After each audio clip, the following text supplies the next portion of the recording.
Well, thank you, Annie, for coming out today to take this interview. Just have a couple questions for you. First and foremost, let's start off with, do you feel that discrimination takes place here on campus? I think it's more of a, I don't think it's as relevant as people think. I think it's very much a underground thing, per se. Okay. Do you feel that everyone gets treated equally in the classroom? In the classroom, I'd say yeah. Okay. You don't know. You don't notice anything where the teacher's grading one kid, they get a higher grade because Jack Smith here is Caucasian, he gets an A, and Deontay Kobe gets a D. Like, you don't notice anything like that? No. Okay.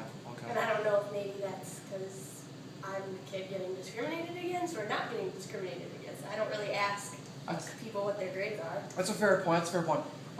Do you notice students get an equal chance to compete in terms of athletics? Say like dance even? Do you notice that? Yeah, but I think part of it too is who just comes out for it. Okay. So like you feel like the best talent usually gets the spot, right? It's not. Yeah. Okay. Yeah. Do you feel students of different races are given equal opportunity when touring campus? So say they're in high school, they're from Milwaukee County, very diverse county. Do you feel like those students, they get an equal amount of student tours here? Or do you think, oh, just those kids at Waukesha West, at Waukesha County, only them get to come tour Whitewater? I feel like this is very much a school where if you want a tour, you'll get one. Okay, that's fair. Do you notice the dining service treats people of different cultures and races the same? Like, you don't see anyone ever say, oh, you can't eat at Esther because you're African American. I've never heard that. Half the people on the dining staff are of different races. So. Okay, that's good. Do you feel the Royal Purple gives people of different races equal coverage when publishing their stories? Not necessarily. I think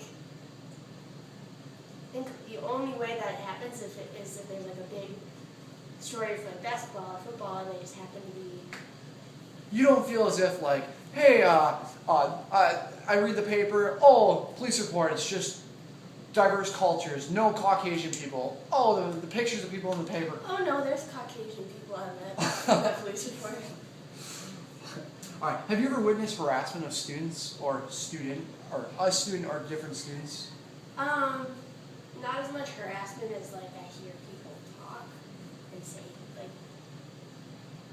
So people use like derogatory terms, really loosely homophobic slurs. Yeah, that's kind of what I was alluding to in the first question. Like, Is that okay? Like, are you okay with that? Is that acceptable? No. It's not. Why isn't that acceptable? Well, one, it's pointless because we're all equal. Oh, definitely. Who cares? Like, if you're different, and two, it's 2013. We're civilized people. Let's deal with it. That's good. That's a very good one. Do you feel that in group projects, you feel that certain members of your group are alienated? Like, say, that one kid who's from Indonesia. Oh, you know what? We're just gonna put the load of work on him while the rest of us just celebrate. Do you ever find that alienation in group work? No, but I would say that people opt for familiarity. Like if African American students are in the class, they tend to know each other, so they do the group projects together. And Caucasian kids, and it just, I think the separation kind of just happens. I gotcha. So. That's fair. Last couple questions here for you. Do you feel like the police services report circumstances in cases fairly? Or do you think, say for instance, and your car gets broken into, you go over to the Goody Hall, file that police report, and they follow up on it. Now, say for instance, African American girl or guy, or someone of a different culture, their car gets broken into, police kind of laugh it off. Do you find that to be true, or do you find that to be? I don't think that's true. I don't think law enforcement does a pretty good job of staying pretty equal. Okay. Do you think the admissions rate here at Whitewater is equal? And why do you say no? This may not even sound politically correct, but like what I've found in my political science classes is that usually Caucasians tend to correlate with a higher socioeconomic status. Did I say that right? and therefore they tend to seek out higher education because they can, they have the means to. Whereas maybe somebody in Milwaukee County who lives in poor housing and needs food stamps, they're obviously not going to be concerned with higher education when they can't even afford to eat, if that makes sense. No, that's a great answer.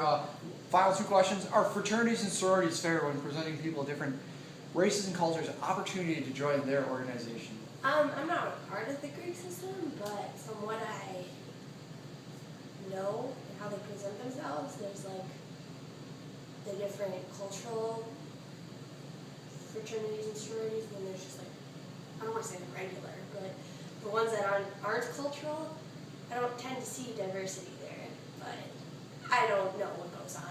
I'm not a part of it in any way, shape, or form, so. Annie, you've done great. Final question for you. On a scale of 1 to 5, with 1 not being respected at all and 5 being very respected, how would you rate UW Whitewater as being a place where people of different races, cultures are respected? Speaking relatively, I think no matter where you go, like college campus-wise, there's no such thing as equality yet. But on this campus, I would say 4. 4? It's pretty good. Annie, thank you for your time. I appreciate it.